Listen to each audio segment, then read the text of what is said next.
Kotputli borewell मामले में update सामने आई है। 73 घंटे से बोरवेल में फंसी है 3 साल की चेतना। निकालने की तमाम कोशिशें की जा रही हैं।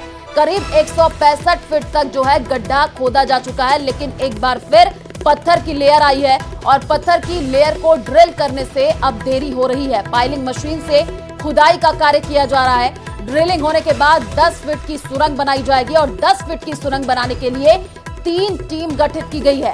एनडीआरएफ के सुपरविजन में सुरंग बनाने का कार्य होगा। 170 फीट की गहराई में उतर करके एक्सपर्ट की टीम सुरंग बनाएगी।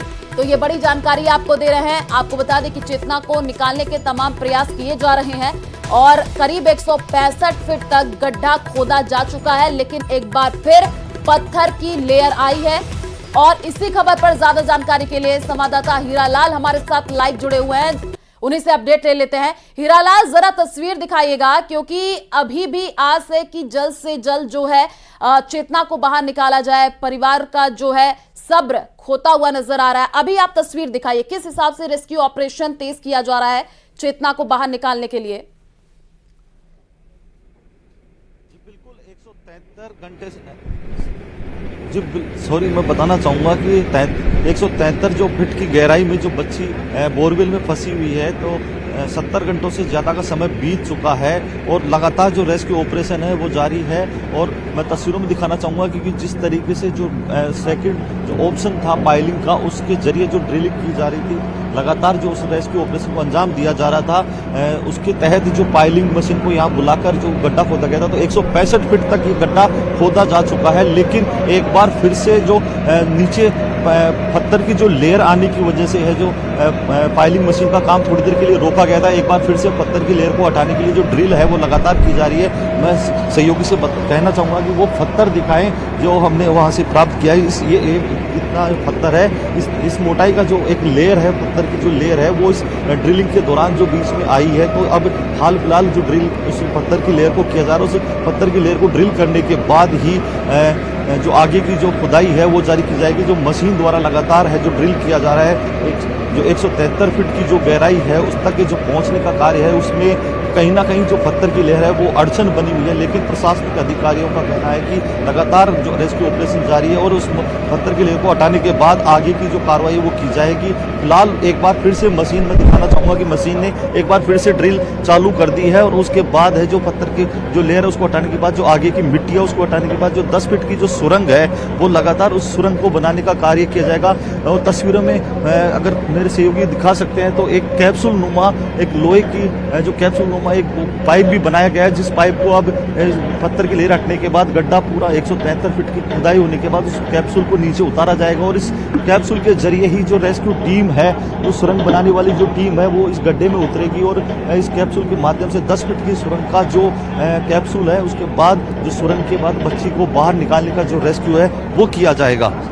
जी बिल्कुल हीरालाल, क्योंकि 73 घंटे से ज्यादा हो गया है, तमाम कोशिशें भी की जा रही हैं। पाइलिंग मशीन मौके पर पहुंची है। इससे पहले गीली मिट्टी होने की वजह से काफी दिक्कतें हो रही थी, अब पत्थर की लेयर भी आ गई है। एक बार वहां पर क्या कोई अधिकारी मौजूद है? जरा बातचीत करने की कोशिश कीजिए, क्या कुछ कह रहे हैं?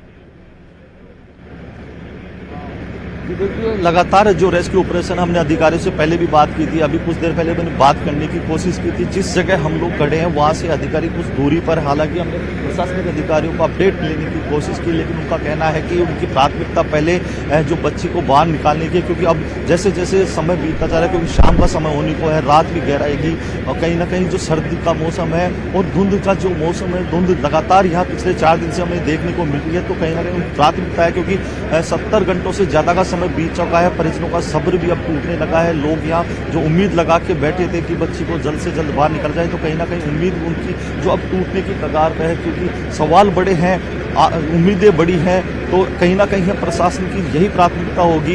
इसी वजह से वो अब कोई भी अपडेट देने से, मीडिया के सामने आने से थोड़ा ही आनाकानी जरूर कर रहे हैं, लेकिन उनकी कोशिश यही है कि बच्ची को बाहर निकाला जा सके, जितनी जल्दी हो ये रेस्क्यू कंप्लीट किया जा सके। तस्वीरों में हमने दिखाया कि ड्रिल मशीन एक बार फिर से जो चालू की थी, क्योंकि पत्थर की जो लेयर आई है वो कहीं ना कहीं इस रेस्क्यू ऑपरेशन में बाधा बन रही है। तो इनकी कोशिश ये रहेगी कि पत्थर की लेयर को धीरे धीरे उसको हटाया जाए, उसके बाद जो 2 से 3 फीट की जो नीचे की मिट्टी है उसको हटाकर 10 फीट का जो होल जो सुरंग है वो बनाया जाए, क्योंकि 3 टीमें गठित की गई है जिस सुरंग को बनाने के लिए जो मैनुअली कार्य किया जाएगा।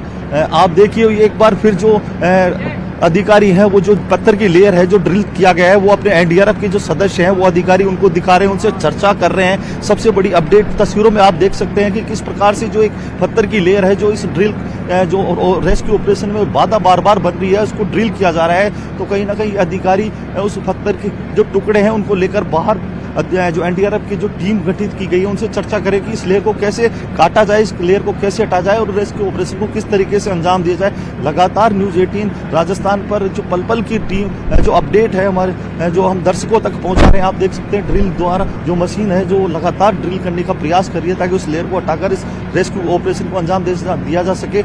मैं बताना चाहूंगा कि जो सुरंग बनाने की जो प्रक्रिया उसकी तस्वीरें दिखा रहे हैं, मशीनें वहां पर है और रेस्क्यू ऑपरेशन तेज किया जा रहा है। चेतना को जल्द से जल्द निकालने की तमाम कोशिशें की जा रही हैं। आप नजर बना करके रखिए, आगे भी आपसे अपडेट लेंगे। फिलहाल शुक्रिया तमाम जानकारी साझा करने के लिए।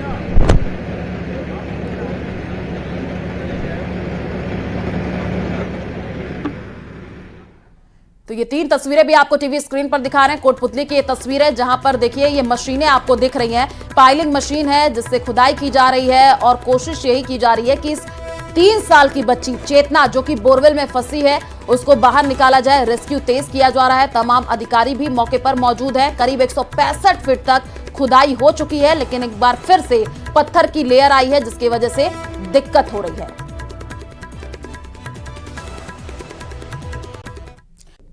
और हाल ही में आरएसएस प्रमुख मोहन भागवत ने मंदिर और मस्जिद विवाद पर बयान दिया था, लेकिन अब आरएसएस से जुड़ी पत्रिका ऑर्गेनाइजर में भागवत के बयान के ठीक विपरीत लेख लिखा गया है जिसमें सोमनाथ से लेकर संभल तक का जिक्र है। लेख में दावा किया गया कि विवादित स्थलों का वास्तविक इतिहास जानना जरूरी है। पत्रिका ने संभल मस्जिद विवाद पर एक कवर स्टोरी प्रकाशित की जिसमें दावा किया गया है कि कैसे संभल में शाही जामा मस्जिद के स्थान पर एक मंदिर मौजूद था।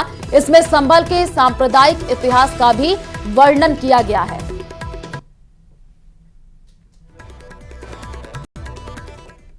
एकत्र होना चाहिए पर अपने ऐतिहासिक संपत्ति थोड़ी किसी को दे देनी चाहिए। ये मोहन भागवत का व्यक्तिगत बयान हो सकता है, ये सबका बयान नहीं है।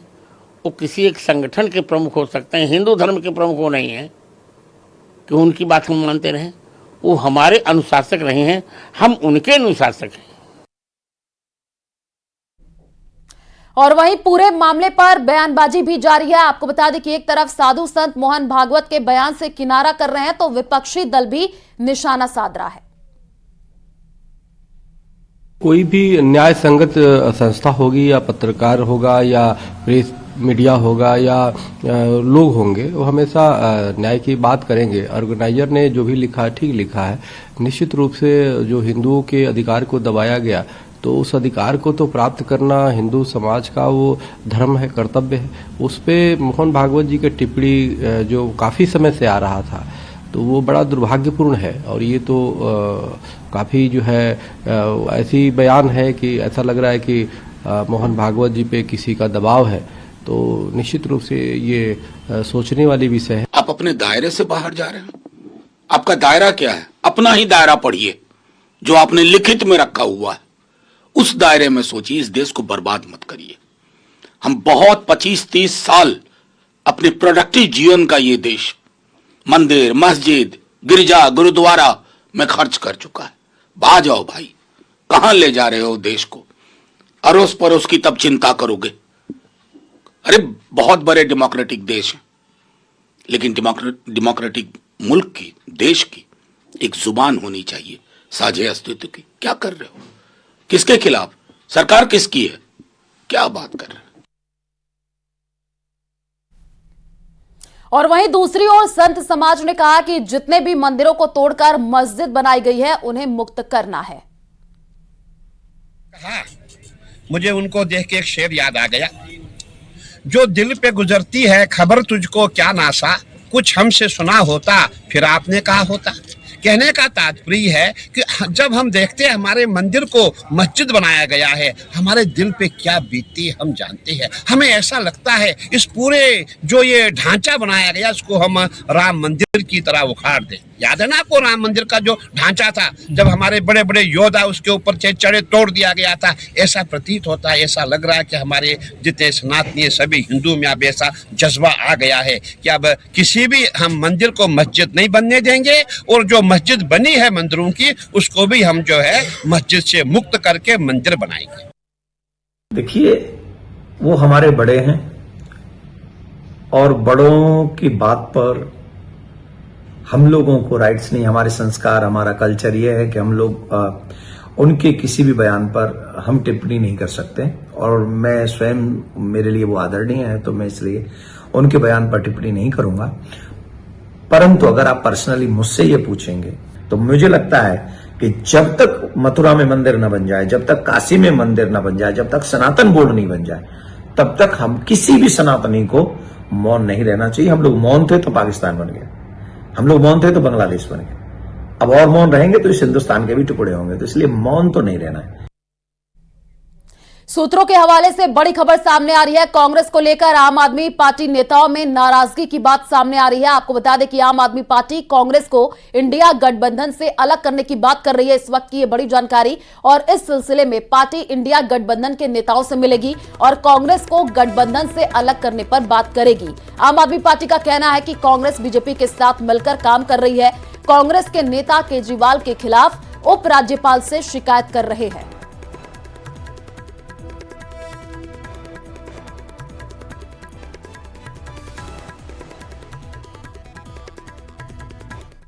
संभल में एक और प्राचीन कुआं मिला। संभल में सरथल चौराहे के पास ये कुआं मिला है। आपको बता दें कि कुएं की खुदाई जारी है। मौके पर प्रशासन और एएसआई की टीम मौजूद है। बरामद कुएं को मृत्युंजय कुएं के नाम से जाना जाता है और 19 कुओं में से एक है बरामद मृत्युंजय कुआं।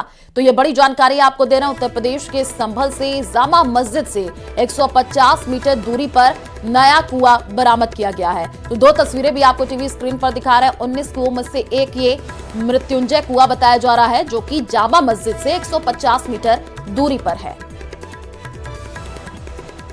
एक नया कूप जिसे 19 कूपों में से एक कहा जाता है, वो सरथल चौकी चौराहे के पास है, जिसे कोट पूर्वी इलाका जहां पर है, वहां पर एक कुआं जिसे कूप यहां पर कहा जाता है वो खोजा जा रहा है। और ये कहा जाता है कि काफ़ी प्राचीन ये कूप है, क्योंकि इसकी जो बनावट है, जो इसका पत्थर है वो सबसे अलग है। हमने इसी तरह का पत्थर चतुर्मुख कूप में देखा था। देखिए, इस तरह का पत्थर यहाँ पर आपको दिखाई देगा। यही पत्थर इस पूरे कूप को बना रहा है, यानी ये भी एक प्राचीन कूप है जिसमें पूजा होती थी। और इसी कूप का जो दूसरा सिरा है वो कहाँ होगा ये देखना होगा, लेकिन चमत्कारिक कूप इसे माना जाता है, प्राचीन कूप है। और इसके बगल में ही मृत्युंजय महादेव का मंदिर है, जिसे यहाँ पर पूजा जाता था। लेकिन कई सालों से यहाँ पर मिट्टी का बड़ा ढेर नजर आ रहा है, और इसी वजह से इस कूप में जितनी भी प्राचीनतम चीजें हैं वो यहाँ पर कुछ दिनों में दिख जाएंगी, क्योंकि कूप सामने आएगा। लेकिन मिट्टी का बड़ा ढेर जिसे हटाने की कवायद यहाँ पर की जा रही है। और ये वो रास्ता है जो यहाँ से महज 150 मीटर दूरी पर जो जामा मस्जिद, जिसे हरिहर मंदिर के नाम से भी यहाँ पर विवाद के रूप में जाना जा रहा है, जिसका काफी बड़ा ये एरिया हमें दिखाई दे रहा है। और इस एरिया में कई सारी, देखिए यहाँ पर गगन जी का दावा है कि ये जो बाउंड्री वॉल है ये है ना, ये है। देखिए, ये जो स्ट्रक्चर आपको दिखाई दे रहा है, ये ईंट जो आपको दिखाई दे रहे हैं, ये ईंट जो है पुराने महादेव के मंदिर के अवशेष यहाँ पर हैं, और इन अवशेषों को यहाँ पर सामने लाना है।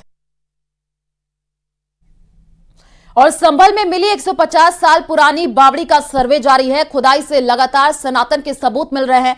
प्रशासन और एएसआई की टीम बावड़ी की एक एक ईंट का निरीक्षण कर रही है, जिससे बावड़ी के इतिहास को सबके सामने लाया जा सके। वहीं खुदाई में मिली बावड़ी का संबंध सम्राट पृथ्वीराज चौहान से है। बताया ये जा रहा है कि पृथ्वीराज चौहान ने इस बावड़ी को बनवाया था, और ये कई मंजिला है। इलाके के लोगों के मुताबिक उन्होंने 5 मंजिल तक पहले इसे देखा था, लेकिन अब ये 2 मंजिल तक रह गई है। और मेरी सगरे वर्कर लगे हुए हैं कार्य में, और कार्य की प्रयास ये चली कि हम सफल बनकर चले। अच्छा, कितनी का खुदाई का कौन सा दिन है? खुदाई का आज 6ठा दिन है। कितनी लेबर लगाई थी? लेबर कम से कम यहाँ हमारी 25 आदमी लगे हुए हैं, समझे। और हमें उम्मीद है कि हम सफलता पाएंगे। अगर आप भी अपने बच्चों को मेले या मॉल में लेकर जाते हैं तो आपको अलर्ट करने वाली एक घटना बताने जा रहे हैं।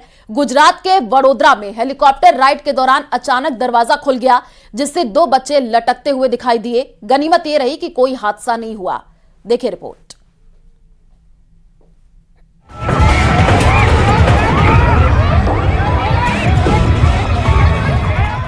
हेलीकॉप्टर राइड के लिए कई बच्चे अपने माता पिता के साथ मेले में पहुंचे थे, लेकिन उन्हें नहीं पता था कि आगे चलकर कुछ ऐसा होगा जिससे वो दहशत में आ जाएंगे।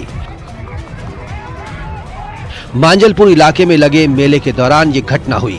हेलीकॉप्टर राइड के लिए कई बच्चे सवार थे। राइड शुरू भी हो गई। बच्चे काफी खुश थे, लेकिन थोड़ी ही देर में खुशी छूमंतर हो गई। राइड का दरवाजा अचानक खुल गया।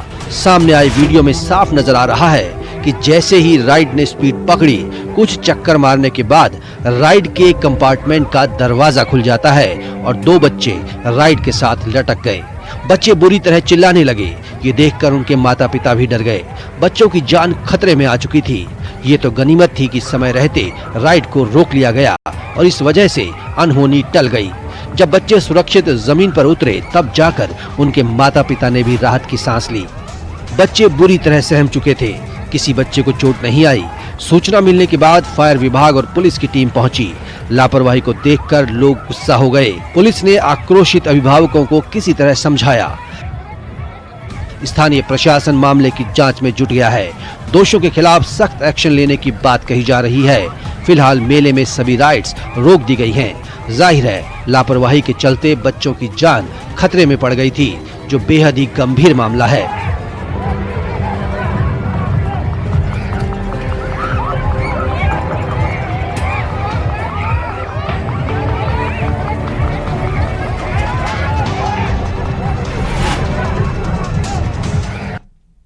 नए साल आने के पहले आपको बता दें कि पहाड़ों पर हिमवर्षा जारी है, जिसकी वजह से वादियों की खूबसूरती बढ़ गई है।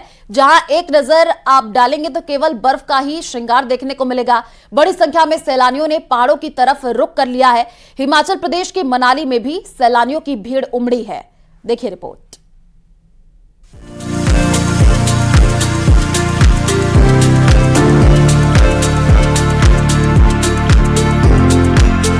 नए साल के आने से पहले पहाड़ों पर हिम वर्षा जारी है, जिसकी वजह से वादियों की खूबसूरती बढ़ गई है।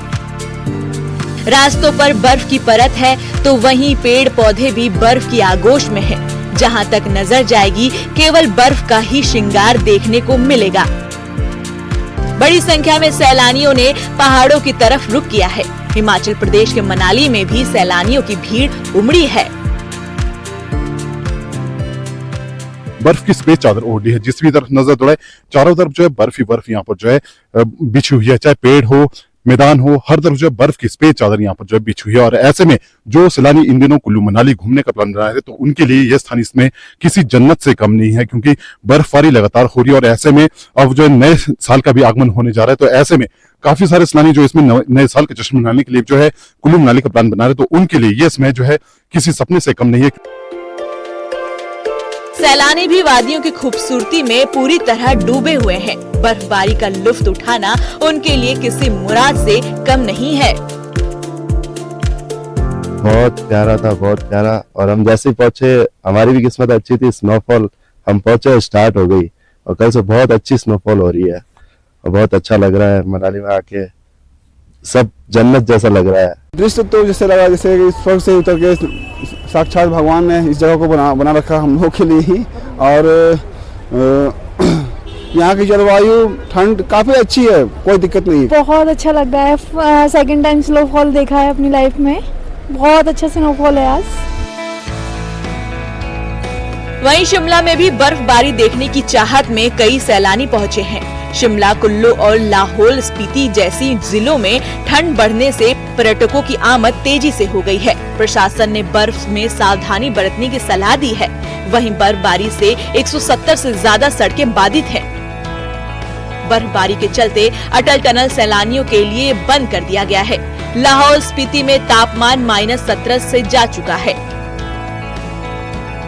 पहाड़ों पर शीत लहर की वजह से मैदानों में भी ठंड बढ़ने के आसार हैं।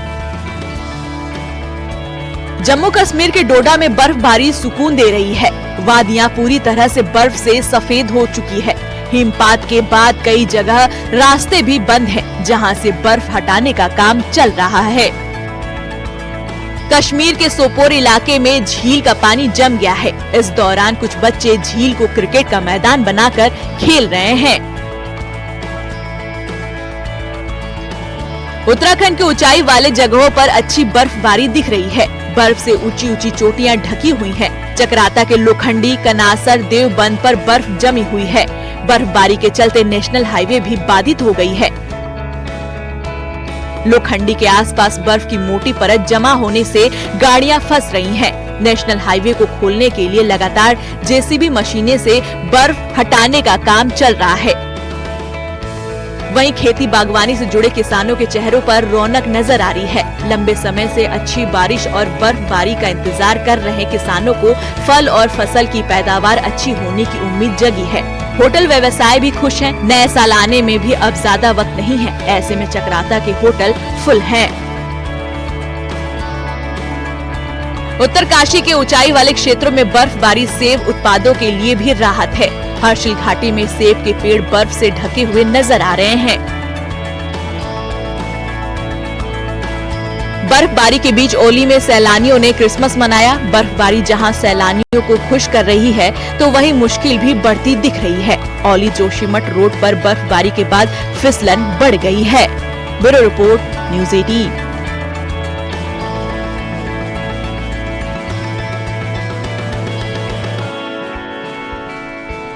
और चलिए